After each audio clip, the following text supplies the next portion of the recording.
What if I told you, mate, the most powerful decision you'll ever make isn't to fight back. It isn't to scream, cry, or even prove your point. It's to sit still and do absolutely nothing. I'm not talking about laziness. I'm talking about stillness that comes from inner mastery. No reaction, no outburst, no over-explaining, no chasing, just a deep, soul-shaking silence that makes the whole world uncomfortable because they can't manipulate a man who doesn't react. And that's the truth, isn't it? We were trained to think reaction is strength, that if someone disrespects you, you must retaliate, that if someone walks away, you must beg, explain, or prove something. But the moment you react, you've already lost. Why? Because your energy is no longer yours. You've handed it to them. They push a button, and you jump. They ghost you, and you spiral. They insult you, and you explain yourself like a prisoner defending his case. You think you're in control, but you're actually being controlled. Carl Jung said something that changes everything. Until you make the unconscious conscious, it will direct your life, and you will call it fate. Let that sink in. Most of what you think is your decision, your anger, your jealousy, your fear, your pain, it's not really you. It's your unconscious mind. It's your inner child begging for attention. It's your past screaming through your present. It's your trauma wearing your face. And as long as you don't bring these unconscious wounds to light, you will keep repeating the same cycles with different people in different places, but with the same pain. You'll think it's bad luck or fate, but it's not. It's your shadow, the part of you that's hidden, unhealed and waiting to be seen. That's what Carl Jung called shadow work. The process of facing your suppressed emotions, fears, triggers, and patterns, not to escape them, but to integrate them, to understand them, to own them. Because the man who can sit in silence with himself, who can witness his pain without reacting, who can look at his triggers and ask, where is this really coming from? That man becomes untouchable. And this video, it's not some motivational fluff. It's not another dopamine hit. It's a mirror. A brutal, raw, powerful mirror. That's going to show you the truth you've been avoiding. And once you see it, you can't unsee it. Because this is not just information, but this is a weapon that cuts through the illusions, that destroys your victim mindset, that sets your true self free from the cage you didn't even know you were in. You've been taught that power is dominance. No. Real power is when you don't need to respond to chaos, because you've already found peace within. And starting today, you stop explaining, you stop chasing, you stop reacting. From now on, you observe, you reflect, you reclaim your energy, because the moment you stop reacting, you stop being controlled by others, by your fears, by your past, by your mind. You step into something deeper, something ancient, something unshakable, your authentic self. So let's go deeper. Because once you learn how to sit with silence, you'll realize the universe was never punishing you. It was preparing you to become who you truly are. Let's begin. Chapter 1. Calmness is your superpower. They taught you to chase strength in noise and in aggression, in proving yourself. But the truth, the rarest, most lethal form of strength, is calmness. Because calmness isn't just peace. It's power under control. It's the warrior who doesn't need to draw his sword, because he already owns the battlefield inside his mind. Carl Jung once said that everything that irritates us about others can lead us to an understanding of ourselves. But you can't understand anything if your mind is chaos. You can't hear your soul if you're too busy screaming with your ego. True spirituality is not about rituals, robes, or retreats. It's about one brutal skill: not reacting. Not reacting when they disrespect you, not reacting when life throws betrayal at your face, not reacting when the world tries to poke your wounds, pull your strings, test your limits. Because when you don't react, you take your energy back. You stop feeding the chaos. You stop giving free rent to negativity. You stop allowing your inner child to make grown-up decisions. You stop being a puppet whose strings are pulled by every little trigger. And suddenly, you shift. You become grounded. Like a tree that doesn't flinch when the wind howls. Like a still lake, undisturbed, untouched, yet powerful in its presence. See, when a lake is calm, it becomes a mirror. It reflects everything with clarity. But the moment you throw a stone, the surface breaks, and so does your ability to see. Your mind is no different. When you're calm, you perceive truth. When you're reactive, you perceive distortion. So when stress comes, when drama knocks, when betrayal bites, don't rush to respond. Pause, breathe, witness. Because that pause, that stillness, it's not weakness, it's strategic dominance. In fact, the modern world fears a calm person because they can't control someone who isn't emotionally reactive. You become unpredictable. And in the eyes of society, that's dangerous because you don't play by their rules anymore. This is why Carl Jung's concept of individuation matters. It's about becoming whole, not perfect, whole. And wholeness begins with awareness, with detaching from your impulses and observing your patterns without judgment. So next time someone throws chaos at you, remember, they want a reaction. They want to drag you down into the storm. But storms don't move mountains, be the mountain. And from that calm, grounded place, you'll finally see what's real, and what was just noise trying to steal your peace. Chapter 2. Reaction is the language of the mind. The human mind, it's a blessing when mastered and a curse when left unchecked, because the mind has one obsession: control. It wants to interfere with everything, to label, to judge, to compare, to create stories, even when none exist. Someone ignores you, your mind says, they hate you. You fail once, your mind whispers, you'll never succeed. Someone else wins, you're falling behind. And suddenly, you're no longer living in reality. You're trapped inside the distorted lens of your own mind. This is where Carl Jung steps in. He warned that the ego will always try to regulate, protect, and attack anything it perceives as a threat. But here's the twist. Most of those threats aren't real.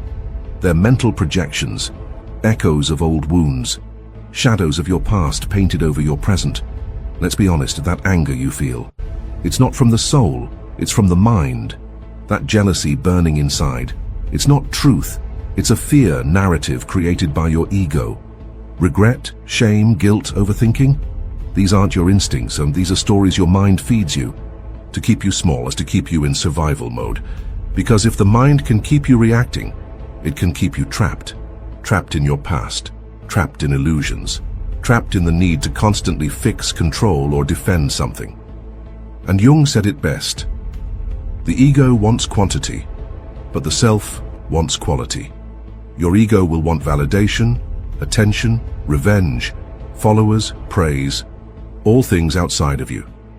But your higher self, the real you, craves silence, truth, presence. And here's the truth that changes everything. You are not your thoughts. You are not your emotions. You are the awareness behind them. You are the stillness that observes the storm without getting pulled in. That's why the most powerful practice in life is not reacting. Not because you're weak, but because you've remembered who you are. You are not the voice in your head.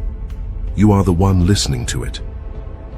Once you become the observer, truly, deeply, your entire inner world begins to shift. You start seeing how often your mind lies to you, how quickly it judges others to protect itself, how it rewrites memories to suit its fragile ego, how it turns discomfort into drama, just to feel in control. But once you start observing those mental patterns, not judging, just watching, something magical happens. The mind loses its grip. The thoughts slow down. The emotions soften. The storm begins to fade because you're no longer feeding it. Carl Jung called this process individuation, the journey of becoming whole by recognizing what is you and what is not you. And most of what you think is you is actually programming, conditioning, ego. But when you observe without reaction, you start returning to your center. So next time your mind wants to fight, fix, control, or panic, pause, take a breath, ask yourself, is this really me, or just my ego screaming for safety? And then choose silence. Choose observation, because that's where freedom begins. Chapter 3. Silence heals faster than analysis. Most people believe the key to healing is understanding everything, So they overthink, overanalyze, replay conversations in their heads 1,000 times. They pick at every wound. Ask, why did this happen? What did I do wrong? What could I have done differently? But here's the brutal truth. Healing doesn't come from analysis. It comes from acceptance, from awareness, from the quiet space beyond thought, where you stop trying to control the pain and simply allow it to pass through you. Carl Jung said, "We do not heal by remembering the past. We heal by being present with the pain in the now." Your pain doesn't need more thinking, it needs less resistance. But most people do the opposite. They get stuck in loops, trying to mentally solve emotional wounds, trying to logic their way out of heartbreak, betrayal, grief. But emotions don't respond to logic. They respond to presence. Silence is not emptiness. It is fullness without noise. It is truth without distraction. It is the moment you finally stop screaming inside it and just breathe. Because when you sit in silence, truly sit, your nervous system resets. Your heart rate slows, your breath deepens, and your mind, which once felt like a war zone, begins to soften. In that stillness, something sacred happens. You stop bleeding. Not because the world outside changed, but because you stopped fighting with it. Carl Jung taught that the shadow, the unconscious pain we carry, only grows stronger the more we suppress or dissect it. But when we observe it in stillness, it starts to integrate, and that's real healing. Not running, not fixing, but simply being with everything. That rises without trying to push it away. Because here's what nobody tells you.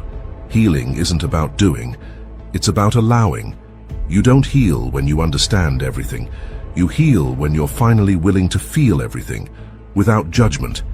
You heal when you stop talking about it for attention and start sitting with it for transformation.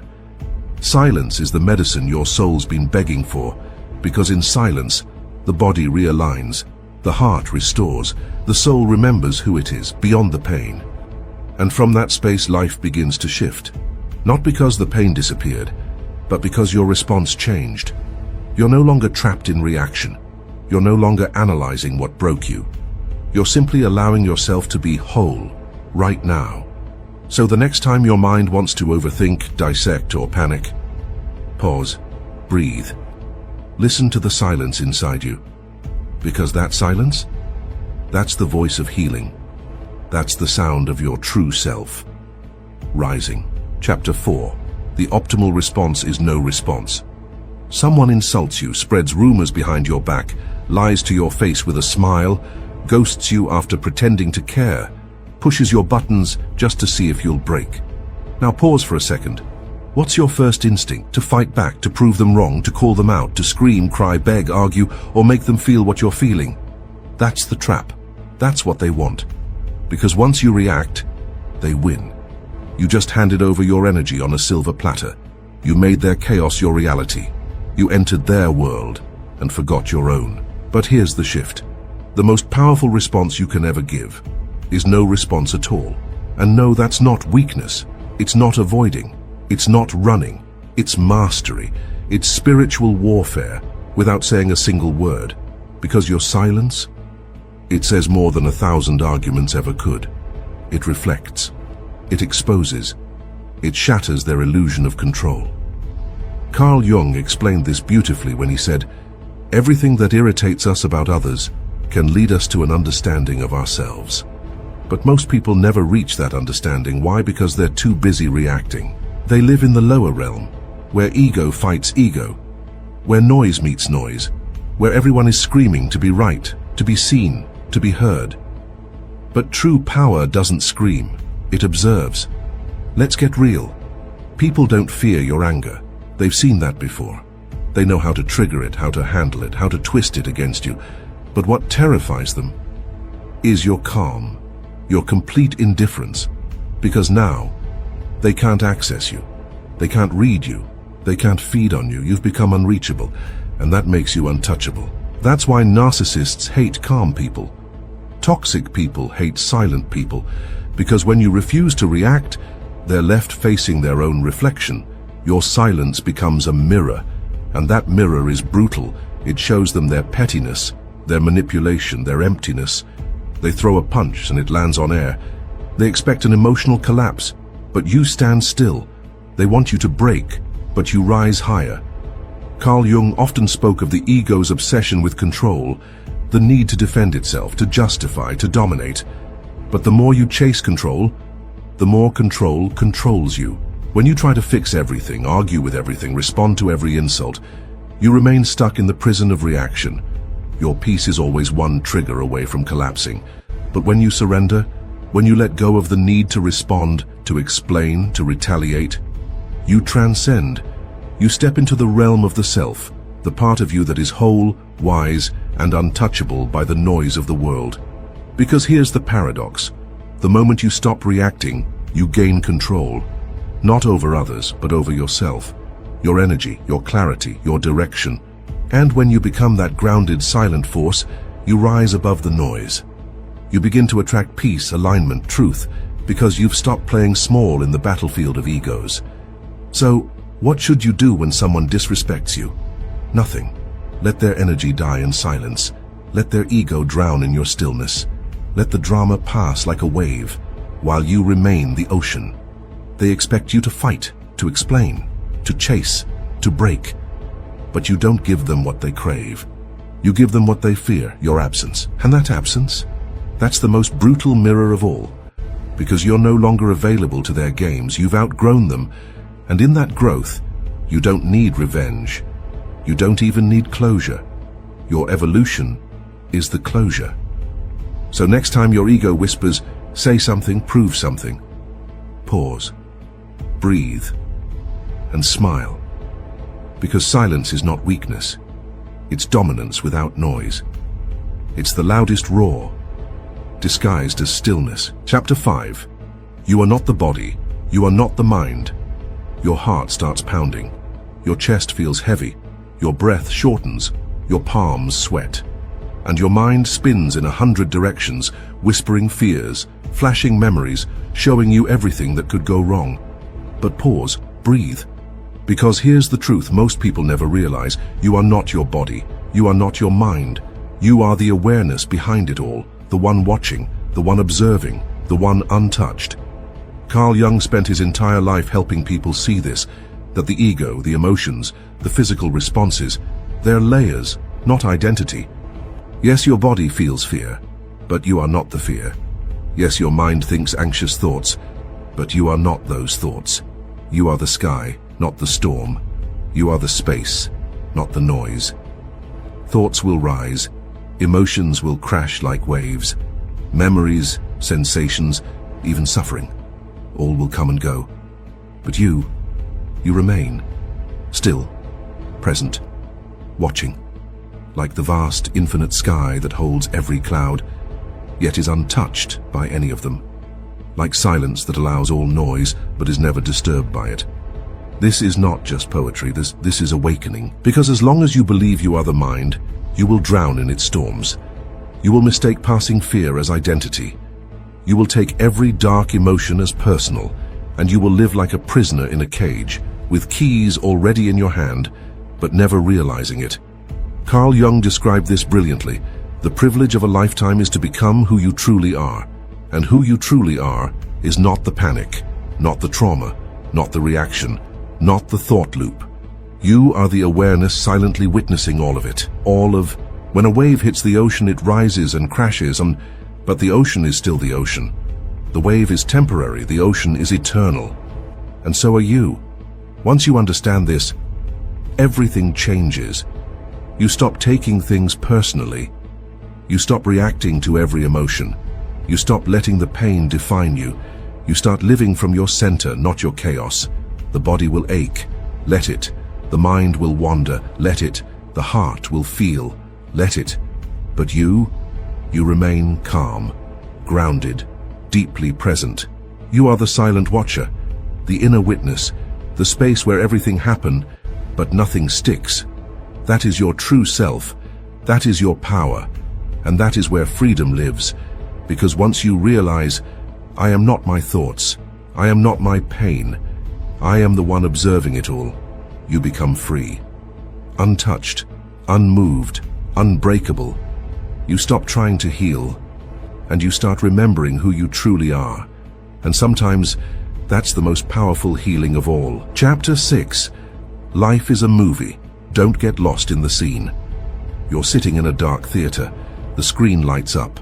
The story begins. The hero is rising. Then comes betrayal, pain, loss. The villain wins. Everything falls apart. And for a moment, you feel it. Tension in your chest, sadness in your eyes, anger rising. You're in it. But then, you snap back. You remember. This is just a movie. A projection on a screen. Not real. Just a story playing out. Now here's the twist that'll change your entire life. Life is the same. A moving sequence of scenes, characters, conflicts, stories. One moment you're laughing, the next you're breaking. One season you're loved, the next you're forgotten. It all feels real, just like the movie. But it's not the whole of you, it's not your truth. It's not the core of who you are.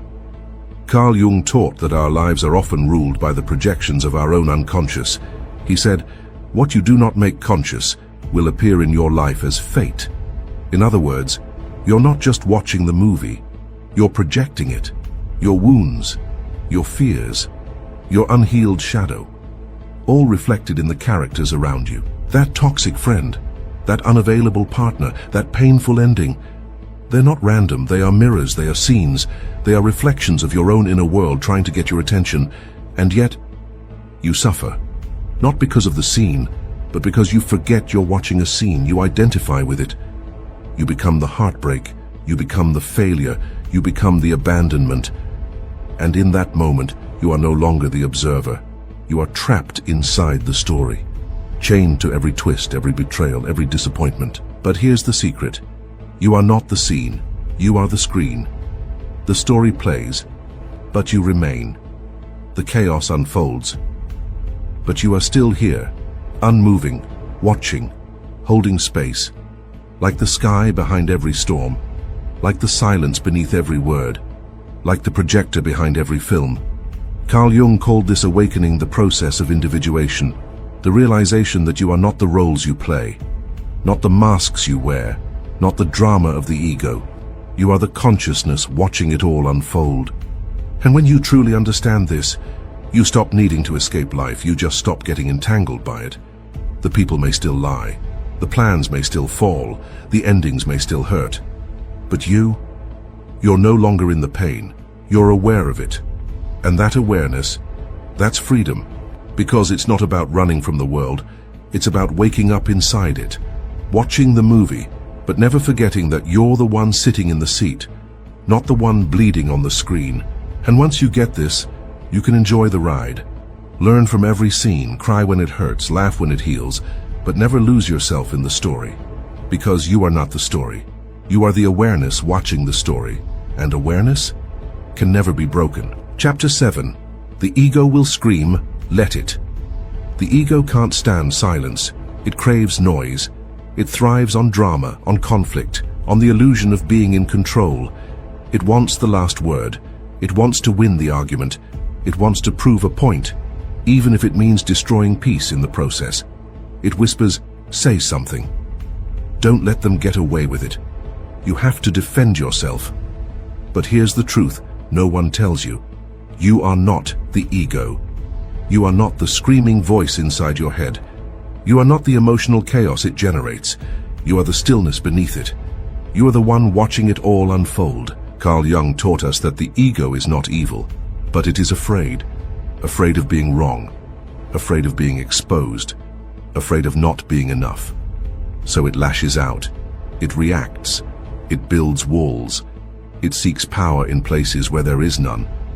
And when you begin to sit in silence, to breathe through discomfort, to stop feeding the chaos, that ego, it starts to panic. It screams louder. It thrashes and claws and demands that you do something. But that's where true transformation begins. When you realize you don't have to obey it, you don't have to defend your name. You don't have to fix every misunderstanding. You don't have to explain your silence to people addicted to noise. Carl Jung once said, what you resist persists. What you accept transforms. Read that again and let it sink deep. The more you fight the ego, the louder it gets. But when you simply observe it, without judgment, it begins to dissolve. Because the ego feeds on attention, it lives off your reaction. And when you stop reacting, you starve it. You shift from ego to essence, from defense to detachment, from control to consciousness. Let the ego scream, let it throw its tantrum, let it rage about justice, fairness, revenge, validation, and do nothing. Just watch. Because when you stop feeding the ego, something sacred awakens. Your true self. The part of you that doesn't need validation, that doesn't fear being misunderstood, that doesn't measure itself by attention, likes, or applause. The part of you that is already whole. That is what Jung called the self. The totality of who you are beyond masks, wounds, and noise. And the only way to meet that self is through silence, through surrender, through letting go of the ego's war and walking into inner peace. So next time your ego screams, they disrespected you, they forgot you, they must pay, smile, breathe, and sit in your power. Because doing nothing is not inaction. It's the highest form of inner action. It's choosing peace when the world wants war. It's choosing evolution when the ego wants revenge. It's choosing awareness over reaction. And in that moment, you are free, untouched, unaffected, unshakable. Chapter 8. The Power of Awareness. Awareness is often misunderstood. People think it's passive, soft, weak, uninvolved. But let me tell you something that can change your entire life. Awareness is not passive. It is the most powerful force in the entire universe. Because when you are aware, fully, deeply, silently aware, you become untouchable. You become sovereign. You stop reacting to life and start shaping it. Carl Jung once said, "Until you make the unconscious conscious, it will direct your life and you will call it fate." This isn't just a quote, and it's a roadmap. Because most people are sleepwalking, ruled by unconscious pain, trauma, memories, and programming. They're constantly reacting, not living, surviving, not choosing. But the moment you become aware, truly aware, the script changes. You start seeing the triggers before they explode. You start catching the thoughts before they spiral. You start feeling the emotions without becoming them. Awareness is the pause between the stimulus and the reaction. It is the sacred space where you reclaim your power, not by doing more, but by being more. Because when you observe without judgment, 3 miracles happen. 1. You shift your reality. What once felt overwhelming now becomes manageable. You no longer give energy to the illusion. You begin to respond from truth, not trauma. 2. You heal the body. Science has already proven what mystics always knew. Your thoughts affect your biology. When you sit in calm awareness, your nervous system relaxes, cortisol drops, blood pressure stabilizes. Your body enters a state of healing, simply because your mind stops fighting. 3. You calm the storm, internally and externally. Your energy becomes grounded, and like a still mountain, everything chaotic begins to settle around you. But here's the hardest part. Awareness requires presence, and presence is uncomfortable at first. Because in silence you will face everything you've avoided. The fear, the loneliness, the shadows. But that's where transformation begins. You sit, you breathe, you watch. No judgment, no fixing, no controlling, just pure presence. Carl Jung would say, this is the path of individuation. The integration of all parts. The union of shadow and light. The return to your whole, true, authentic self. And it's not about escaping the world. It's about no longer being enslaved by it. So let the world spin. Let the chaos play out. Let the characters come and go. Let the story unfold. Your only job is to sit inside yourself, rooted, still, unmoved. Because from that place, you don't just survive life. You shape it. You don't just heal, you awaken. And when awareness becomes your default state, nothing outside you can break what's within you. That is real power. Chapter 11. You are not here to fix anything. We live in a world obsessed with fixing. Fix your mindset, fix your habits, fix your appearance, fix your relationship, fix your trauma, fix your entire existence, as if you came into this world defective. But here's the soul-shaking truth. You were never broken. And if you were never broken, then what are you trying to fix? Carl Jung spent his life diving into the deepest layers of the human psyche. He never said, fix your pain. He said, integrate your shadow. Because true healing doesn't happen when you label yourself as damaged. It happens when you finally see yourself without judgment. This addiction to fixing, it comes from the illusion that something is wrong with you, that you're not enough, that you're falling behind, that your sadness means something's broken, that your anxiety is a defect, that your confusion is a sign of weakness, but maybe it's none of that. Maybe your pain doesn't need a solution. It just needs your presence. Maybe your emotions aren't problems. They're messages. Maybe nothing needs to be fixed. It just needs to be witnessed. Because the more you try to fix yourself, the more you reinforce the belief that something's wrong with you.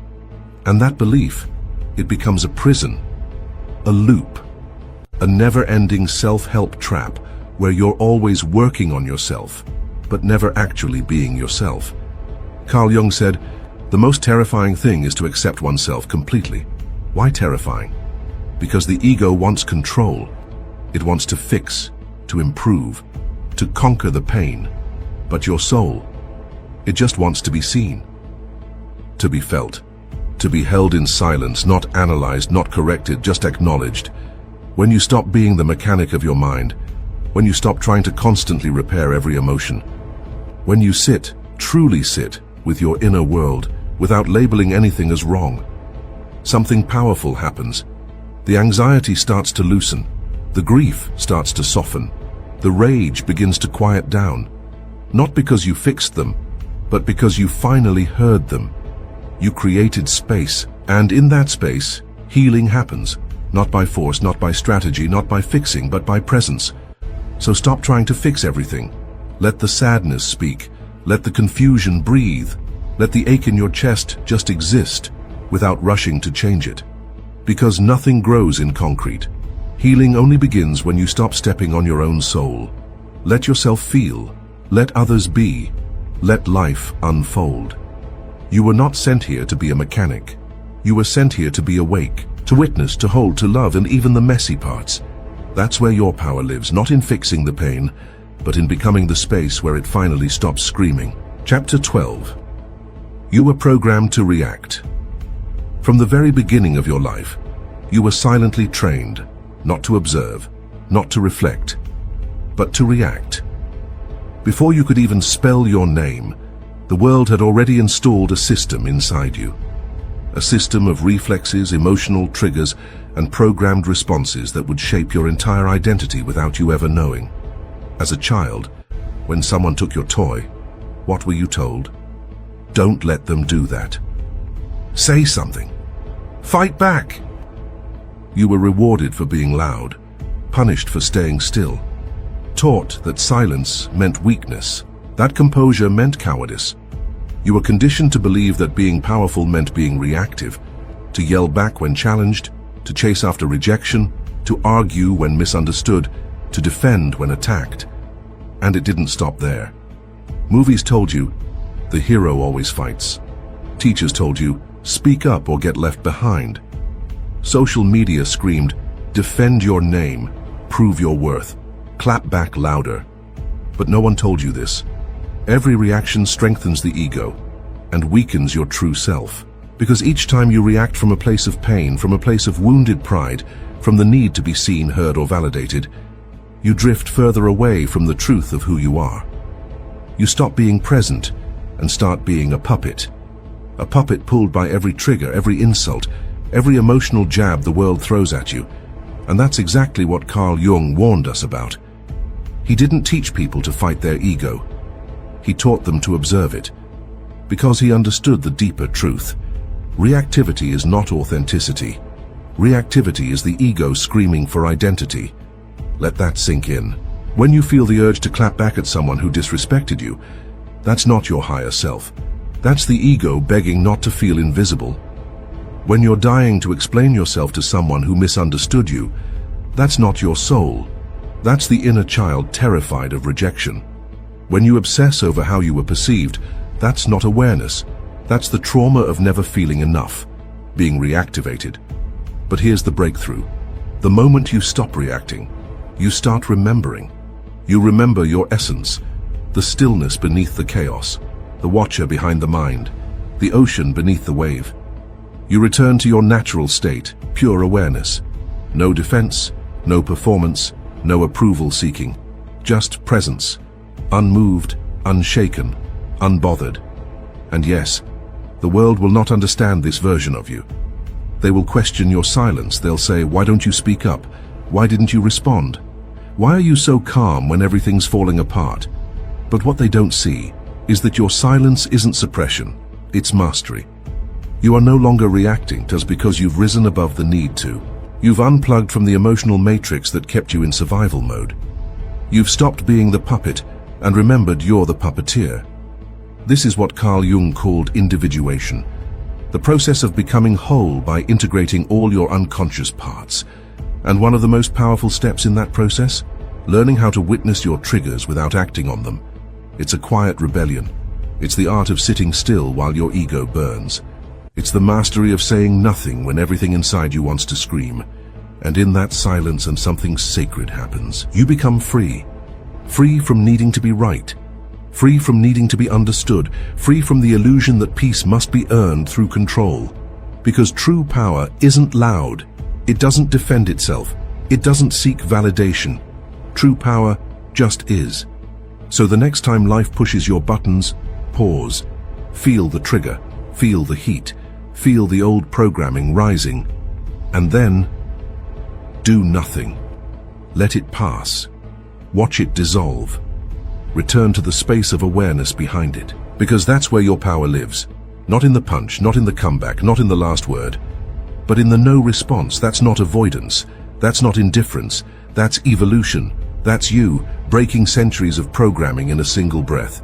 That's you, meeting the chaos and choosing not to become it. That's not weakness. That's reclamation. Chapter 13, Detach to Rise. Let's be honest, you've been taught since the beginning that caring means carrying, that if you love, you must suffer, that if you're a good person, you must respond to everything, fix everything, feel everything. But no one warned you what that kind of living would do to your soul. The truth is, not everything deserves your attention. Not every message needs a reply. Not every insult requires a comeback. Not every relationship is meant to be healed.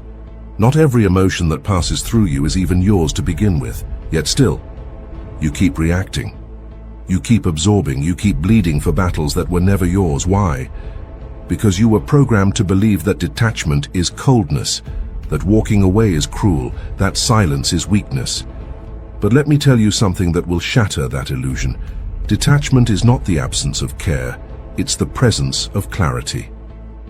Carl Jung once said, "He who looks outside dreams. He who looks inside awakens." And that's exactly what detachment leads to, awakening. Because when you detach, you stop reacting to life like a puppet. You stop being emotionally hijacked by other people's chaos. You stop trying to fix, prove, chase, or carry things that are draining your life force. You begin to see with clarity, and when you see clearly, you rise. But here's the secret no one tells you. Detachment doesn't mean you stop feeling. It means you stop letting every feeling turn into a wound. It doesn't mean you stop loving. It means you stop abandoning yourself in the name of love. It doesn't mean you become heartless.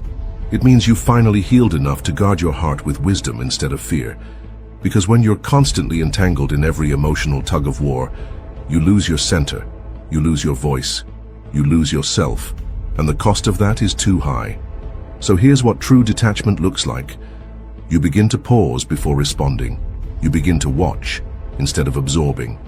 You begin to say no with love, with peace, with power. And that silence, that space between stimulus and response, that's where your evolution lives. You stop fighting to be understood. You stop begging to be chosen. You stop defending your truth to people committed to misunderstanding you. You finally realize your energy is currency, and not everyone deserves access to it.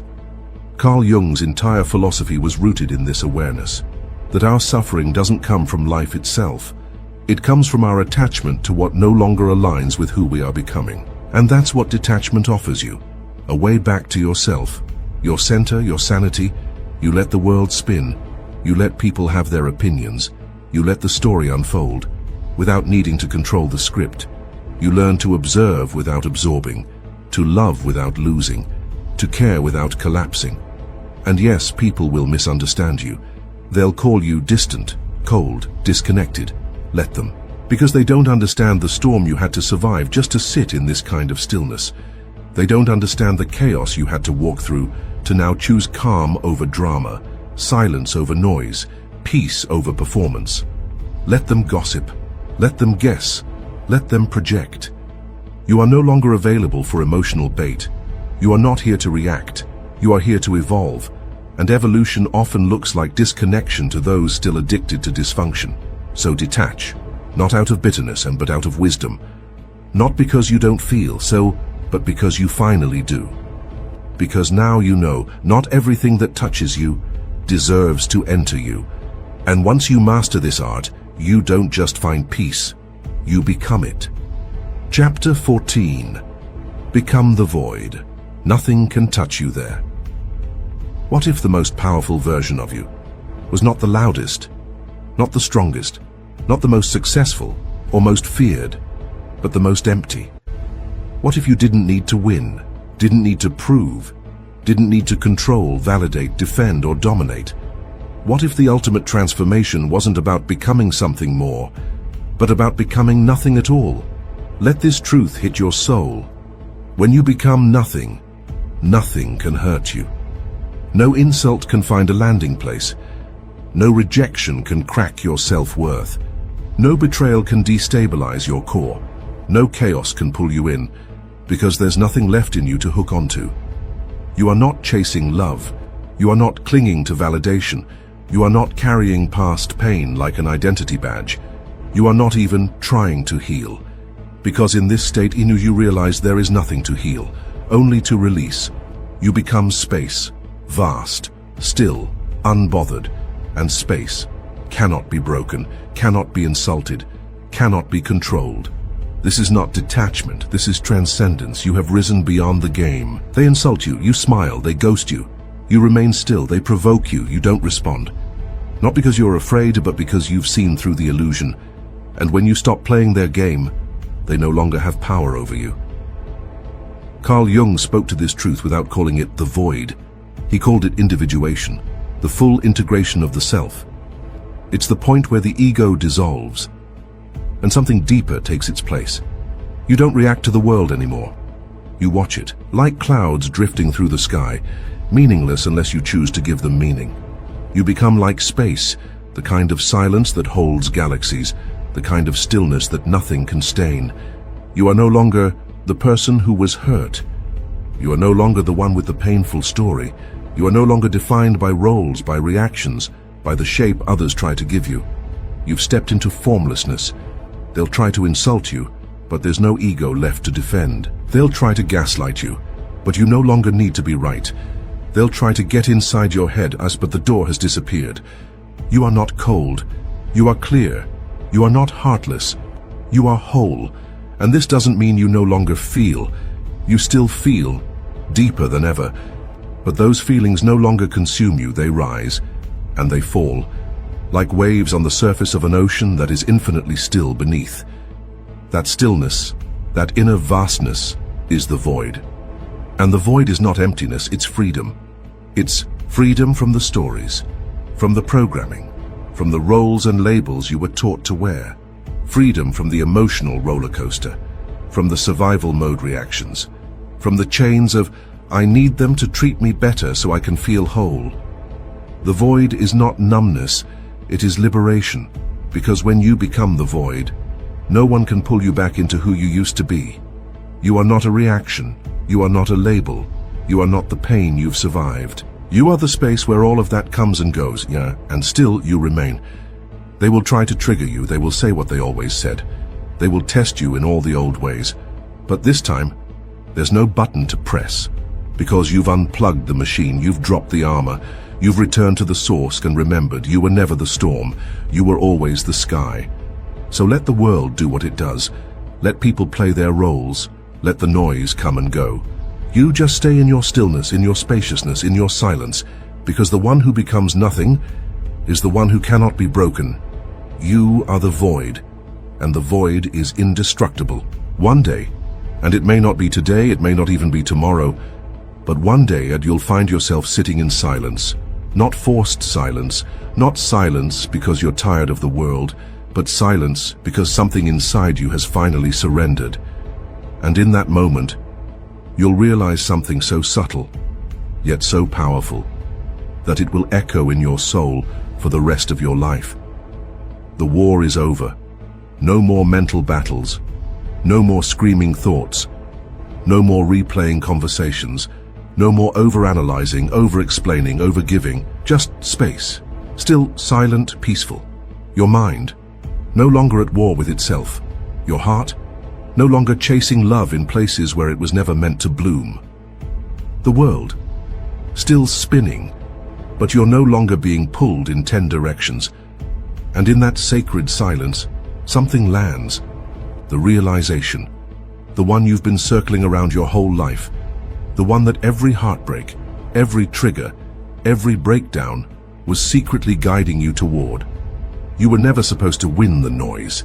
You were never here to dominate the world, or to make everyone understand you, or to control every outcome.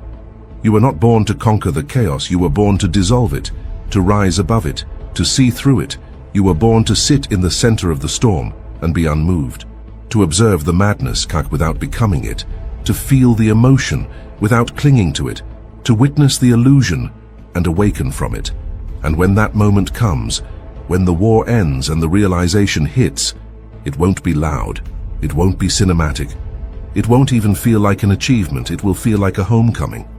Like you finally returned to the place within you that never needed fixing, that never needed approval, that never needed the world to validate your existence. Carl Jung spent his entire life pointing us toward this realization. He called it individuation, the return to wholeness, the integration of shadow and light, the merging of the conscious and unconscious, the collapse of the false self, and the awakening of the true one. And here's the wildest part. Everything you were chasing outside, the peace, the clarity, the love, the freedom, the belonging, it was never outside. It was always waiting for you within, beyond the noise, beyond the identity, beyond the